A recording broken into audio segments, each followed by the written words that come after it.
ఆంధ్ర తెలంగాణలో తక్కువ ఫీజులతో high quality results ఇస్తున్న ఏకైక సంస్థ Tirumal IAS institute. Welcome to Suman TV.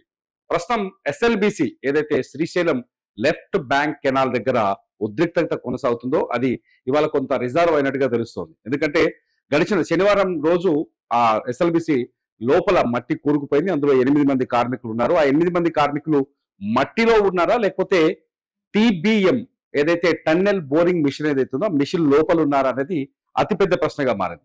TBM machine కొంతవరకు బయటకు కనిపిస్తుంది, కొంత మట్టిలో కూరుకుపోయింది. ఈ వర్క్ చేసే 8 మంది టీబీఎం మిషన్ లోపల ఉంటే కొంత సేఫ్ అయ్యే ఛాన్సెస్ ఉంది. ఏదో రకంగా వాళ్ళు బతికి బట్టగట్టే అవకాశాలు కనిపిస్తున్నాయి. టీబీఎం లో లేకుండా బయట ఉన్నారంటే ఖచ్చితంగా ఆ అవకాశాలు తక్కువే అని చెప్పాలి. నేను ఎస్ఎల్బిసి దగ్గరికి వెళ్ళాను, అక్కడ టన్నెల్ లోపలికి వెళ్ళాను, టన్నెల్లోని పరిస్థితిని పరిశీలించాను.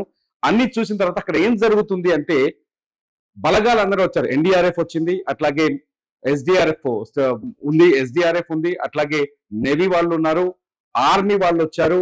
దాదాపు ఎవరైతే రెస్క్యూ చేయగలరో వాళ్ళందరూ వచ్చున్నారు. ఏం చేద్దామని ఆలోచిస్తూ ఉన్నారు.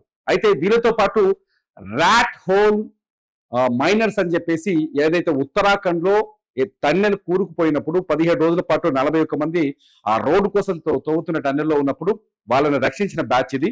వీళ్ళని ఢిల్లీ నుంచి ప్రత్యేకంగా నాగర్ కర్నూలు కలెక్టర్ పిలిపించారు. వాళ్ళు కూడా వర్క్ చేస్తున్నారు.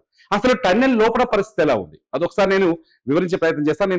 నేను టన్నెల్ లోపలికి వెళ్ళాను, కాకపోతే లోపల దాకా వెళ్ళకపోయినప్పటికీ టన్నెల్ లోపల వరకు వెళ్ళాను. అక్కడ సిచ్యువేషన్స్ కొన్ని నేను క్యాప్చర్ చేశాను, అది మీకు వివరించే ప్రయత్నం చేస్తాను. ఈ బోర్డు మీద చూడండి, మొత్తం ఇది 13 కిలోమీటర్ల 850 మీటర్ల పొడవుంది.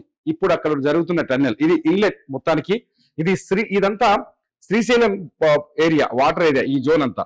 ఈ టన్నెల్ టోటల్ గా ఇప్పుడు వర్క్ అవుతుంది 13 కిలోమీటర్ల 850 మీటర్లు. మొత్తం ఇది 44 కిలోమీటర్లు చదువుతున్నారు. ఇక్కడ నుంచి శ్రీశైలం కృష్ణానది ఒడ్డు నుంచి శ్రీశైలంలో ఏదైతే పాతాళ గంగ అని మనం వెళ్తామో పాతాళ గంగకి యువతల నుంచి దోవలపేట దగ్గర జరుగుతుంది. అమరాబాద్ మండలం దోవలపేట కిందకి వస్తుంది. ఇది పాతాళ గంగ నుంచి మొదలు పెడితే మన్నెంవారిపల్లి అని చెప్పేసి అవతల అచ్చంపేట మండలం వరకు ఈ టన్నెల్ కొనసాగుతుంది. దాని సంగతి వదిలేద్దాం. అందులో 21 కిలోమీటర్లు అయిపోయింది, ఇంకో 21 కిలోమీటర్లు ఇక్కడ నుంచి కావాలి.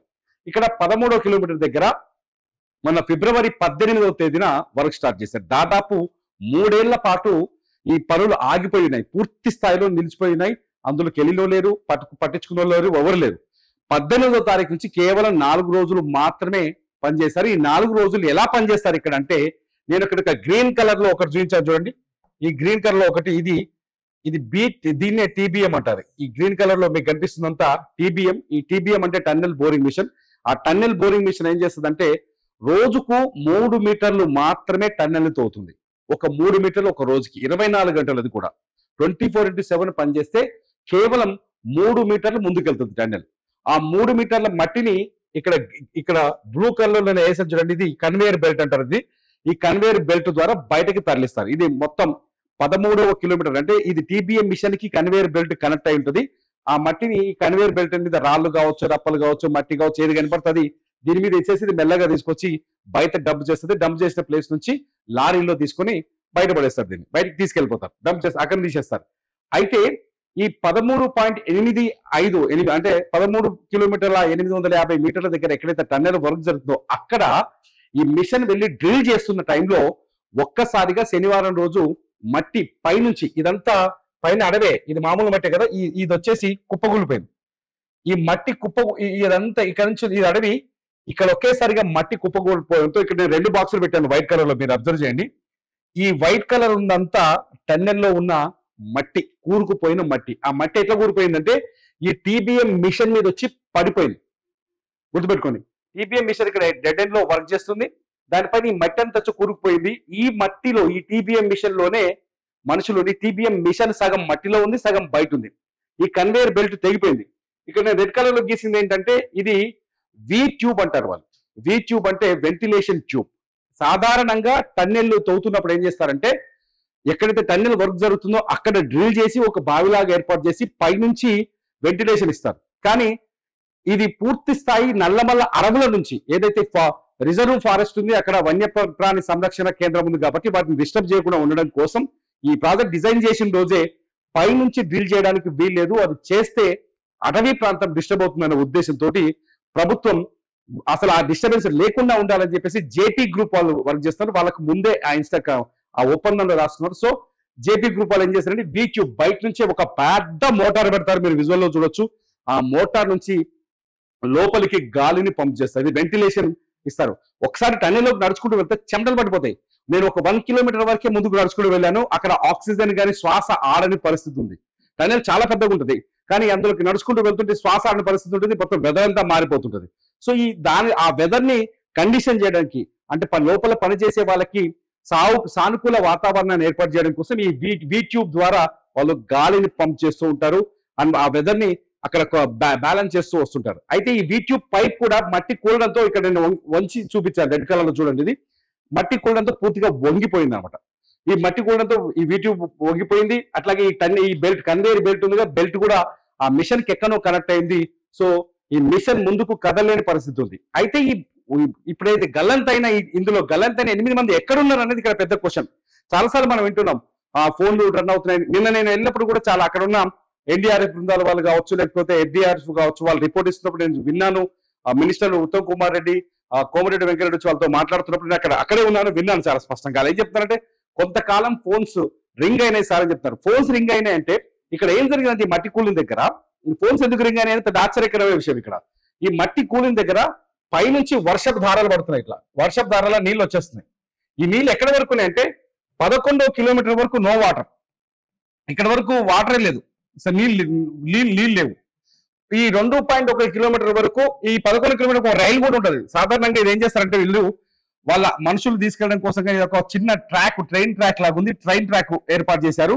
దీనిపైన రైలు వెళ్తుంటుంది, రెగ్యులర్ గా రైలు బాక్స్ లాగా ఉంటుంది, చాలా మెల్లగా వెళ్తుంటుంది. ఇది ఈ 11 కిలోమీటర్ వరకు ట్రైన్ ట్రాక్ కూడా చాలా బాగుంది, ఈజీగా యాక్సెస్ నడుస్తుంది. ఇక్కడ 2.5 కిలోమీటర్ల వరకు ట్రాక్ ను కొంత రిపేర్ చేసి దాన్ని సెట్ చేశారు. అది ట్రాక్ అంతవరకు ట్రైన్ తీసుకుపోయే ఛాన్సెస్ ఉంది. ఇక్కడ నుంచి పోవాలి అంటే కేవలం ఈ కన్వేయర్ బెల్ట్ ఎక్కి మాత్రం నడుచుకుంటూ వెళ్తున్నారు. ఇప్పుడు ఏదైతే బ్లూ కలర్ చూపించానో ఈ కన్వేయర్ బెల్ట్ మీద నడుచుకుంటూ వెళ్ళి ఇక్కడ రెస్క్యూ ఆపరేషన్ చేస్తున్నారు. ఇవాళ 57 మంది మొత్తం ఎన్డీఆర్ఎఫ్ కావచ్చు, ర్యాట్ హోల్ మైనర్స్ కావచ్చు, ఎస్డీఆర్ఎఫ్ బృందాలు కావచ్చు, అలాగే ఆర్మీ వాళ్ళు కావచ్చు, నేవీ వాళ్ళు కావచ్చు, అందరూ కలిసి నిన్నంతా కూర్చొని ఒక స్కెచ్ చేశారు ఏం చేయాలని చెప్పేసి. ఇవాళ ఈ 57 మంది ఆపరేషన్ టీం లోపలికి వెళ్ళింది. అక్కడ ఈ మట్టిని కదిలిస్తే ఏం జరుగుతుందనే సెర్చ్ చేస్తుంది. ఎందుకు ఎన్ని రోజులు, ఈ 4 రోజుల నుంచి ఎంత టైం పడుతుందని నేను అడిగినప్పుడు ఎన్డీఆర్ఎఫ్ వాళ్ళు చాలా స్పష్టంగా చెప్తారు ఏంటంటే, మామూలుగా మిషన్ తో వర్క్ చేసినప్పుడే ఇక్కడ మట్టి వచ్చి కుప్పగూలిపోయింది. సో దీన్ని కదిలించామనుకోండి, అవతల నుంచి ఎంత ఫ్లోటింగ్ వస్తుందో తట్టుకోలేము. ఇందులో ఉన్న 8 మందిని రెస్క్యూ చేయడానికి మనం సాహసం చేస్తే, వాళ్ళని రెస్క్యూ చేయడానికి వెళ్ళిన మిగతా 10 మందో 15 మందో 12 మంది వీళ్ళే ఉన్నారు, ర్యాట్ హోల్ టీం వాళ్ళే, ర్యాట్ హోల్ మైనర్సే ఉన్నారు. వాళ్ళతో పాటు ఎన్డీఆర్ఎఫ్ దాదాపు మొత్తం 57 మంది పోయారు. ఇప్పుడు లెక్క ప్రకారం 57 మంది కూడా ప్రమాదం అయ్యే అవకాశం ఉంది అనేది ఎన్డీఆర్ఎఫ్ అంచనా. అందుకోసమనే ఈ మట్టిని తవ్వి బయటికి తీసుకొచ్చే ప్రయత్నం మాత్రం చేయట్లేదు. ఒకవేళ తవ్వినా కూడా ఆ మట్టిని బయటికి తీసుకురావాలంటే ఖచ్చితంగా ఈ టీబీఎం పనిచేయాలి, టన్నెల్ బోరింగ్ మిషన్ పనిచేయాలి. టన్నెల్ బోరింగ్ మిషన్ పనిచేస్తేనే కన్వేయర్ బెల్ట్ ద్వారా మట్టి బయటకు వస్తుంది. సో టన్నెల్ బోరింగ్ మిషన్ పనిచేసే పరిస్థితిలో లేదు. సో దాన్ని ఏం చేయాలి, ఇప్పుడు అయితే ట్రైన్ ఉందో, ఇంకో ట్రైన్ ఉందని చెప్పాను కదా, అక్కడ ఆ ట్రైన్ లో ఆ మట్టిని తవ్వి పోసి అక్కడి నుంచి బయటికి తీసుకురావాలి. ఇంత పెద్ద ప్రాసెస్ ఉంది. ఈ ట్రైన్ మిషన్ లో రోజు ఎన్నిసార్లు ట్రైన్ లోపలికి వెళ్ళి రాగలరంటే లెక్కలేస్తే పోవడానికి 1.5 గంటన్నర, రావడానికి 1 గంటన్నర. రోజు అంటే ఒక ట్రిప్ మట్టిని తేవడానికి 3 గంటలు పడుతుంది. 13 కిలోమీటర్లు నడవడానికే 3 గంటలు పడుతుంది. అంటే ఒక రోజుకి ఎంత వస్తుందో మనం అంచనా వేయొచ్చు. సో ఇలా ఆపరేషన్ చేస్తే ఎన్ని రోజులు పడుతుందనే అంచనా కూడా చాలా స్పష్టంగా లేదు. సో ఈ టెన్షన్ అక్కడ కొనసాగుతుంది. అట్ ది సేమ్ టైం ఇది తవ్వితే ఈ మట్టి వెనక భాగం నుంచి ఎంతవరకు లోపలికి ఫ్లోటింగ్ దోసుకొస్తుందో అంచనా కూడా లేదు. ఇక్కడే మొత్తం ఆపరేషన్ అంతా బ్రేక్ అయింది. ఏం చేయాలో అనే అందరూ తలలు పట్టుకొని కూర్చున్నారు. మొత్తానికి అయితే ఇవాళ ఎన్డీఆర్ఎఫ్ బృందాలు అందరూ కలిసి ఈ లాస్ట్ పాయింట్ వరకు చేరుకున్నట్టుగా సమాచారం అందుతోంది. కొద్దిసేపటి క్రితమే వీళ్ళు చివరి పాయింట్ వరకు, ఇంకో కలర్ లో మీకు చూస్తాను, ఇక్కడ నుంచి ఇది స్టార్టింగ్ పాయింట్ అయితే ఈ చివరి వరకు చేరుకున్నారని ఇప్పుడే తెలుస్తోంది. ఇప్పుడు ఇంత ముందుకు ఎన్డీఆర్ఎఫ్ వాళ్ళు కానీ ఇక్కడ వరకు వచ్చేసారు. దాదాపు 13 కిలోమీటర్ల 13వ కిలోమీటర్ వరకు వచ్చారు, చూశారు, వెళ్ళిపోయారు. కానీ ఈ లాస్ట్ కున్న ఈ కొంత భాగాన్ని 600 మీటర్ల భాగాన్ని టచ్ చేయలేని పరిస్థితి ఏర్పడ్డది. సో ఇవాళ ఇంతవరకు వచ్చినట్టుగా తెలుస్తుంది, డెడ్ ఎండ్ వరకు వచ్చినట్టుగా తెలుస్తుంది. వస్తే ఒకవేళ మట్టిని తొలగిస్తే ఇప్పుడు అందులో ఉన్న 8 మందిని రెస్క్యూ చేసే అవకాశం చాలా స్పష్టంగా కనిపిస్తుంది. మొత్తానికి ఒక భారీ లక్ష్యంతో దాదాపు నల్గొండ, యాదాద్రి, సూర్యాపేట, వరంగల్, మహబూబ్ నగర్ జిల్లాల కోసం సాగునీరు అందించడం కోసం 4 లక్షల ఎకరాలకి సాగునీరు అందించడం కోసం ఎస్ఎల్బిసి ప్రాజెక్టు రూపొందించారు. 2005లో రాజశేఖర రెడ్డి గవర్నమెంట్ లో ఈ ప్రాజెక్ట్ ని రూపకల్పన జరిగింది. 2010లోనే పూర్తవ్వాల్సింది. కానీ ఇంతవరకు కొన్ని రకరకాల రాజకీయ కారణాల వల్ల బడ్జెట్ అలొకేషన్ లేకపోవడం వల్ల ప్రాజెక్ట్ పెండింగ్ అవుతూ వచ్చింది.